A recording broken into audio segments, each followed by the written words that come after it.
Another thing that I've noticed is that people say that silence is gold, or they tell you not to talk and be quiet, but they're the ones speaking. That's the irony of life, you know?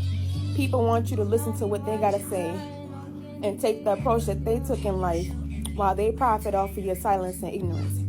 And that's a lot of people's problem. It takes courage to be bold and speak up. A lot of time people are silent because they're bystanders and they do not know how to communicate.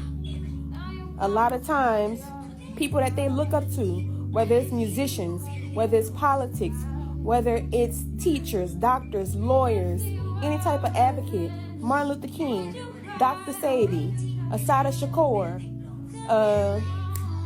Nikki Giovanni, James Baldwin, you name it, somebody today, Tupac Shakur. All these people spoke into our lives. They were great thinkers. Einstein, catalyst of change. They provoked thought, which was a ripple effect and initiation that inspired action.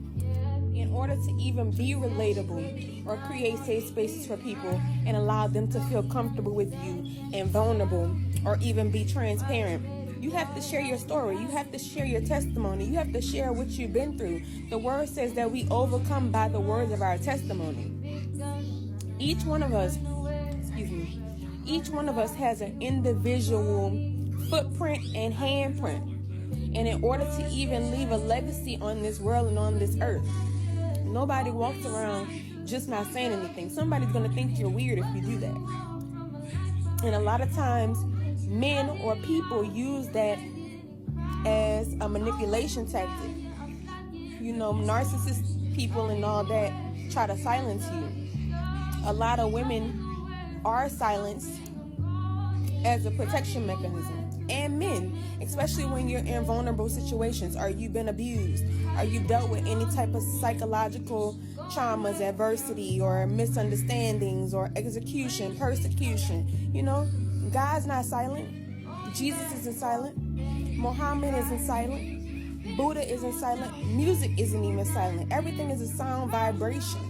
Frequencies, waves, everything. Your body and energy is a sound frequency. We move in rhythm, beats, instruments. We speak through love and languages and everything else. Everything is some form of communication.